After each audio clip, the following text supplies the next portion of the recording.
سابق وزیر اعظم شاہد خاقان عباسی اور سابق وزیر خزانہ مفتاح اسماعیل نے عوام پاکستان پارٹی کے نام سے نئی سیاسی جماعت بنانے کا اعلان کر دیا ہے۔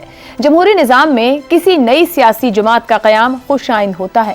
شاہد خاقان عباسی اور مفتاح اسماعیل کا شمار ایسے ٹیکنوکریٹ سیاستدانوں میں ہوتا ہے جو اعلیٰ عہدوں پر فائز رہے اور ان کو کرپٹ بھی قرار نہیں دیا جا سکتا، مگر پاکستان میں سیاسی جماعتوں کے قیام، ان کی مقبولیت اور انتخابی کامیابی کی تاریخ اتنی بھی سادہ نہیں۔ مسلم لیگ کا زوال تو قیام پاکستان کے کچھ عرصے بعد ہی شروع ہو گیا تھا، جس کا پہلا واضح ثبوت مشرقی پاکستان کے 1954 کے انتخابات میں ملا، جب اس جماعت کا قریباً صفایہ ہی ہو گیا۔ 1955 میں ریپبلکن پارٹی کی بنیاد رکھ کر کنگز پارٹی بنانے کی روایت رکھ دی گئی۔ پھر ایوب خان دور میں کنونشن مسلم لیگ، زیاد دور میں سرکاری مسلم لیگ، مشرف دور میں مسلم لیگ قاف نے کنگز پارٹی کا کردار ہی ادا کیا۔ 1967 میں ذوالفقار علی بھٹو نے غریب، مظلوم اور پسے ہوئے طبقات کے حقوق کا نعرہ لگا کر پیپلز پارٹی کی بنیاد رکھی۔ اس پارٹی کا آج تک پاکستانی سیاست میں اہم کردار ہے۔ پیپلز پارٹی سے الگ ہونے والے کسی سیاسی گروپ، جماعت یا دھڑے کو اس طرح کی کامیابی نہیں ملی جیسے خود پی پی پی کو زیاد دور میں نمایاں ہونے والے سیاستدان نواز شریف نے پنجاب کے شہری علاقوں، تاجروں، سرمایہ کاروں اور اینٹی بھٹو حلقوں میں اپنی حمایت بنائی اور 93 میں مسلم لیگ نون بنا کر اپنے آپ کو ایک مقبول لیڈر کے طور پر منوایا۔ 97 میں ریکارڈ توڑ مینڈیٹ کے ساتھ اپنی حکومت بنائی۔ مسلم لیگ نون سے الگ ہونے والی مسلم لیگ قاف کے زوال کی کہانی مشرف کے کمزور ہونے کے ساتھ ہی شروع ہو گئی۔ 1996 سے سیاسی گلی کوچوں کی خاک چھاننے والے بانی پی ٹی آئی کو 2011 میں اس وقت مقبولیت ملنا شروع ہوئی جب انہوں نے شہری متوسط طبقات کے دھڑوں، خاص طور پر نوجوانوں کو اپنی طرف راغب کر کے انہیں متاثر کیا۔ تحریک انصاف آج بھی پاکستانی سیاست کے ایک بڑے فریق کے طور پر موجود ہے۔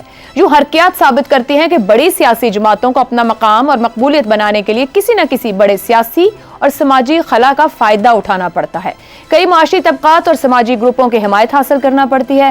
ایسے میں وہ کون سے ایسے سیاسی خلا ہو سکتے ہیں کہ جن کا فائدہ عوام پاکستانی پارٹی کو ہو سکتا ہے؟ عوام پاکستان پارٹی کا مقصد کیا واقعی ایک مقبول سیاسی جماعت بننا ہے یا پھر یہ ایک پریشر گروپ کے طور پر پالیسیز پر اثر انداز ہونا چاہے گی؟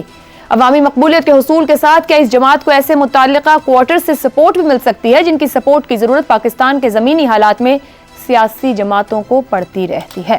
اسی معاملے پر پروگرام کے آغاز میں گفتگو رہے گی۔ پینل میں ہمارے ساتھ ہیں ابصار عالم، زیغم خان، شہزاد چودھری اور افتخار احمد۔ پروگرام کا سوال آپ سبھی کے لیے۔ عوام پاکستان پارٹی میدان میں، کیا پاکستان میں اس وقت ایسا سیاسی خلا موجود ہے جس کا فائدہ اٹھایا جا سکے؟ افتخار صاحب، جو ہماری سیاسی تاریخ ہے، جماعتوں کے آنے جانے کی جو طریقہ کار ہے وہ میں نے سامنے رکھ دی ہے، کیا اس وقت ایسا ماحول، وہ ایلیمنٹس مل سکتے ہیں کہ عوام پاکستان پارٹی سپورٹ اٹھا سکے گی عوام کے درمیان؟ نہیں، خلا تو نہیں ہے، سیاسی جماعتیں موجود ہیں، لیکن سیاسی جماعتیں ڈیلیور نہیں کر پا رہی، اور اس کو آپ خلا کہہ سکتے ہیں۔ مہنگائی کا جو ایک طوفان کھڑا ہو گیا، اور جولائی میں تو اس کو میں سمجھتا ہوں کہ بہت خوفناک صورتحال کا ہم جیسے غریبوں کو سامنا کرنا پڑے گا۔ یہی موقع ملتا ہے کہ ایک پولیٹیکل پارٹی مرج کر سکے، لیکن یہ جو دوست ہیں ان میں کرزما نہیں ہے۔ کرزمیٹک لیڈرشپ کے بغیر آپ لوگوں تک نہیں پہنچ پاتے۔ یہ ایک ایسا سیاسی عمل ہے جس سے آپ انکار نہیں کر سکتے۔ اگر تو جن کو سپورٹ مل جاتی ہے پاکستان کے 50-60 بڑے شہروں میں نوجوانوں کی، وہ نوجوان جو کرزمیٹک ہیں، وہ نوجوان جو اپنے اپنے علاقوں میں پاپولر ہیں اور جو کرپٹ نہیں ہیں، بے ایمان نہیں ہیں، چور نہیں ہیں، اچکے نہیں ہیں، فراڈیے نہیں ہیں، تو اور وہ ان کے ساتھ شامل ہوتے ہیں، تو بالکل اس بات کے امکانات ہیں کہ ایک ایسی سیاسی جماعت کا جنم ہو سکتا ہے جس کی ضرورت ہے، کیونکہ اصل ایشو ہے پاکستان کے مسائل کو حل کرنا۔ سب سے بڑا مسئلہ ہے مہنگائی کا۔ جب آپ مہنگائی کے خاتمے کی بات کرتے ہیں تو ایک جنرلائز قسم کی اسٹیٹمنٹ سارے ہم جاری کر دیتے ہیں۔ اس کو ختم کرنے کے لیے پورا ایک منصوبہ ہونا چاہیے، پیداوار کا عمل کیسے بڑھایا جائے، اور جو پیداوار کا عمل بڑھایا جائے تو اس میں سے کون سے سیکٹر ہیں جن میں پیداواری عمل کو بڑھایا جائے اور پیسے کمائے جائیں، اور پیسے کما کے کیسے استعمال کیا جائے۔ کیا محض پیسہ لگایا جائے اینٹ پتھر پہ، یا پیسہ لگایا جائے تعلیم کے اوپر، اور جو بھی ڈھانچہ اس وقت پاکستان میں موجود ہے تعلیم کا خواہ وہ اچھا نہیں ہے. کیا ان کی جگہ نئی عمارتیں کھڑی کی ہیں یا اسی ڈھانچے میں تھوڑی بہت ترمیم و تبدیلی سے؟ افتخار صاحب، عباسی صاحب اور مفتاح صاحب جب بھی پریس کانفرنس کرتے ہیں تو وہ باتیں اور گفتگو جو کہ ہمارے یہاں سیاستدان کرتے ہیں، جب نعرہ لگاتے ہیں تو بڑے ٹیکنیکل اعتبار سے معاشی مسائل یہ ہیں، یہ کرنا چاہیے، وہ نہیں کرنا چاہیے، بیوروکریسی یہ کر رہی ہے، اشرافیہ یہ کر رہی ہے. اشرافیہ سے دونوں کا تعلق ہے، مگر کیا کہہ دینے میں کیا ان کے پاس وہ پالیسیز اور عمل دکھائی دے گا؟ آج تک ویسا دکھتا نہیں ہے، پارٹیاں دعوے کرتی ہیں. میں یہی بات کر رہا تھا، آپ نے مجھے بات کیا کہ موقع دے دیا. دیکھیں، ان کو ایک پروگرام دینا ہوگا اور وہ پروگرام 1-2 شہروں میں نہیں چلے گا. کم از کم پاکستان کے 50-60 بڑے شہروں سے نوجوانوں کا ان کے ساتھ آنا بڑا لازمی ہے، اور نوجوان بھی وہ جو کرزمیٹک ہوں. یعنی یہ جو دونوں دوست ہیں، اچھی دھیمے انداز میں بات کرنے والے، ڈائلاگ کر سکتے ہیں، کہ کسی لیکچر دے سکتے ہیں بڑا اچھا کسی یونیورسٹی کے پلیٹ فارم سے. یہ آپ کے ساتھ ایک محفل میں بیٹھ کے آپ کو کنونس کر سکتے ہیں، لیکن اس میں کرزما نہیں ہے ان میں. اگر وہ کنونس کر سکتے ہیں تو عوام کنونس نہیں ہوگی، عوام کو کرزما ہی پہلے چاہیے. یس، یہ بدقسمت تھی. کام بعد والی تو کام کا تو اس مسئلے میں بحث ہی نہ کرو. پہلے کرزما چاہیے، لوگ ان کے پاس جائیں، لوگوں کو شوق پیدا ہو. ہال کے ذوالفقار علی بھٹو نے لاہور میں جو پہلا جلسہ کیا وہ ایک انتظامی کی ڈے کے حوالے سے YMCA میں کیا. مال روڈ پہ YMCA ہے. کتنے سال ہو گئے اس بات کو؟ 20 سال گزر گئے. 20 سال گزر گئے تو گراؤنڈ ریئلٹی بھی ملک کی چینج ہو گئی نا سر. آج 60% ینگ لوگ ہیں. اس کو بھی ینگ تھے اس وقت، تو ینگ تھے نا. YMCA کا کیا حال تھا؟ کچھ حال نہیں تھا، لیکن لیڈر کرزمیٹک تھا.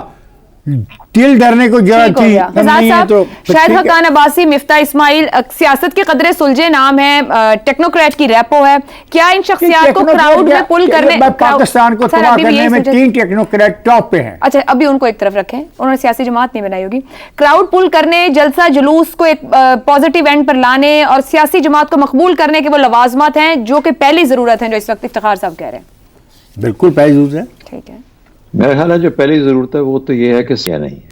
تو وہ بالکل میرا خیال ہے صحیح بات ہے کہ سپیس تو اس وقت نہیں ہے، کیونکہ آپ کی ایک لیفٹ آف سینٹر پارٹی ہے پیپلز پارٹی، ایک رائٹ آف سینٹر ہے جو کہ مسلم لیگ ہے، PMLN کہہ لیجئے، اور پھر ایک ایسی پارٹی ہے جو کہ ان کے علاوہ ان کی آلٹرنیٹ ہے جو PTI ہے. اور PTI نے نوجوانوں کو بھی بہت زیادہ ٹچ کیا ہے اور ان کی امیجنیشن کا حصہ بنی ہے نوجوانوں کی. تو اس لیے یہ جب 3 چیزیں موجود ہوں اور 3 قسم کی پارٹیز نظریاتی طور پر میں ایگزسٹ کرتی ہیں تو میرے حال میں سپیس نہیں رہ جاتی. تو پھر ایسی پارٹیاں بنتی کیوں ہیں؟ ایسی پارٹیاں اس لیے بنتی ہیں کیونکہ وہ کسی نہ کسی وقت پہ ایسے موقع پہ ایک ایسا پلیٹ فارم مہیا کرتی ہیں جو بدقسمتی سے ہماری تاریخی طور پر پاکستان میں اپنے آپ کو پیش کرتی ہیں کہ اگر ان کی مدد حاصل ہے ایسی قوتوں کو جو کہ غالباً کسی اور پارٹی یا کسی سیاسی نظام کے اندر ایک نئی ہلچل پیدا کر. ان کی لائف زیادہ نہیں رہتی ایسی پارٹیوں کی، جس ہم نے PMLQ کا دیکھا یا باقی پارٹیوں کا. سر قطع کلامی کی معذرت، ایک بات یہاں پہ جو آپ نے کہا کہ کبھی قبولیت ملنے کا وہ وقت آتا ہے ایک گروپ کے طور پہ. کاف لیگ اور یا ہم نے کنونشن لیگ اور جنیجو لیگ کی بات کریں تو ان کے پیچھے تو معاملات یہ رہا کہ وہ مخصوص مقصد کے لیے تب کھڑی کی گئی اور ڈکٹیٹر کے ساتھ ہی وہ بھی وائپ آؤٹ ہو گئی. مگر PTI بھی 96 میں آئی اور اس کو مقبولیت کہیں اور اس کے ساتھ ہی قبولیت کی ارینجمنٹ کہیں، جو بھی چیز بنی 16 سال لگے، میرا 14 سال لگے، 11 تک آتے ہیں، تو 11 کے بعد وہ ملی. کیا آپ کو لگتا ہے یہ بھی اسی طرح کے کسی پروجیکٹ کے طور پر دکھائی دے گی؟ جی بالکل، آپ صحیح کہہ رہی ہیں. دیکھیے، جب ذوالفقار علی بھٹو نے پاکستان پیپلز پارٹی کی بنیاد رکھی تو ذوالفقار علی بھٹو اس سے پہلے ایک فینومینن بن چکا تھا. یعنی وہ کوئی نئی پارٹی، ایک نیا صرف وزیر نہیں تھا، وہ ایک ایسا وزیر تھا جو کہ گورنمنٹ کے لیول کے اوپر ایک پیرل سوچ لے کے آیا تھا، اور اس پیرل سوچ نے لوگوں کو ٹچ کیا. اس گورنمنٹ کے سیاسی نظام جو ایگزسٹ کرتا تھا اس کے پیرل اس نے نظام میں پیش کیا اور ایک سوچ کا انداز پیش کیا. اس نے امیجنیشن کو ٹچ کیا لوگوں کی کہ ہاں ہمارے پاس ایک ایسا آدمی ہے جو عوام کی بات کرتا ہے. تو یہ چیز بنی فیسینیشن، اور اس کی پھر شخصیت جس طریقے سے افتخار صاحب نے کہا. جب PMLN بنی تو اس وقت پیپلز پارٹی کا مقابلہ کرنے کے لیے اس وقت کی جو اسٹیبلشمنٹ تھی اس کو ایک ایسے فگر کی ضرورت تھی جو اس کے مقابلے میں کھڑا کیا جا سکتا ہو. اس وقت PMLN، مسلم لیگ نواز شریف صاحب سامنے آئے. نواز شریف صاحب کو پھر مضبوط کیا گیا، ان کے قلعہ بنایا گیا، ان کو مضبوط کیا گیا، کھڑا کیا گیا. لیکن ان کے پاس مسلم لیگ کا نام تھا، مسلم لیگ کا، اور مسلم لیگ بھی کوئی اس وقت کی پیدائش نہیں تھی، مسلم لیگ کا پاکستان سے تعلق تھا، تو انہوں نے ایک آدمی بھی کھڑا کیا جو کہ غالباً وسائل کے ساتھ بھی تھا، ہر چیز کو لے کے آیا تھا ساتھ، اور ساتھ ہی ساتھ ایک ایسا نام اس نے انہیرٹ کیا جس کی بنیاد پاکستان کے ساتھ متعلق تھی۔ یہ دو پارٹیاں اس وجہ سے ایک پورے سفر کے اندر شامل رہی ہیں آج تک پاکستان کے۔ پی ٹی آئی کا ذکر کریں تو اس میں عمران خان کی پرسنالٹی کا ذکر آتا ہے۔ صحیح۔ اب مسئلہ کیا ہے اس پارٹی کے اندر؟ مسئلہ اس پارٹی میں یہ آتا ہے کہ کیا یہ امیجنیشن کو ٹچ کر رہی ہے، کیا کوئی آلٹرنیٹ نظام؟ اس پارٹی کی اسٹرینتھ گورننس ہے، نظریہ نہیں ہے، تو جہاں نظریہ نہ ہو وہ امیجنیشن کو ٹچ نہیں کرتا۔ اب صرف گورننس کی بنیاد پہ آپ پارٹی کو پھیلا نہیں سکتے، یہ نہیں کہہ سکتے کہ میں بہتر یہ ایڈمنسٹریشن کروں گا، پالیسی بناؤں گا، اس کی امپلیمنٹیشن کروں گا، یہ نہیں آپ کر سکتے، چاہے آپ نے اپنا دکھایا ہو، اپنا کام اس میں دکھایا ہو۔ مصطفیٰ نواز کھوکھر جو کہ مستقبل کا لیڈر ہو سکتا ہے، کیا اس کے اندر وہ ایک فنیس، وہ ٹچ، وہ وسائل، وہ شخصیت کے جو حصار ہوتا ہے وہ اس قسم کا ہے جو کہ وہ لے کے چل پائے؟ کیا وہ بلاول بھٹو اور مریم نواز کے مقابلے میں اس قسم کی شخصیت اور وسائل اور وہ ایک لیگیسی لے کے آیا ہے جو کہ لوگوں کے اوپر اثر انداز ہوگی؟ اگر نہیں تو پھر یہ لگتا ہے کہ یہ پارٹی گورننس کی بنیاد پہ کچھ عرصہ چلے گی اور پھر خود ہی اپنے طور پہ بیٹھ جائے گی۔ صرف شاید خاقان عباسی کا ریکارڈ یا مفتاح اسماعیل کی اکنامک انٹلیکٹ اس پارٹی کو لے کے نہیں چل سکتی۔ مصطفیٰ نواز کھوکھر کو بلاول بھٹو اور اس کے مقابلے میں اتنا مضبوط ہونا مصطفیٰ صاحب پڑے تو میرا گا۔ خیال ہے ہی نہیں ابھی ان کے ساتھ، وہ سائڈ پر آئیں گے، آ جائیں گے، میرا خیال آ جائیں گے انلیس ان کو پیپلز پارٹی واپس لا رہی ہو، ورنہ اگر وہ آتے بھی ہیں اور آ جاتے ہیں تو پھر ان جیسی لیڈرشپ کے اوپر ایک اور پاسبلٹی ہے کہ کوئی ان کو اس وقت کھڑا کر رہا ہے نوجوانوں کو ٹچ کرنے کے لیے، نوجوانوں کو اپنی طرف مائل کرنے کے لیے، یہ ممکن ہے۔ اب یہ آیا ہو پاتا ہے، پی ٹی آئی کس طرح تتر بتر ہوتی ہے، ختم ہوتی ہے، نوجوان سے متنفر ہوتے ہیں یا نہیں ہوتے، پھر شاید اس پارٹی کا کوئی مستقبل بچے۔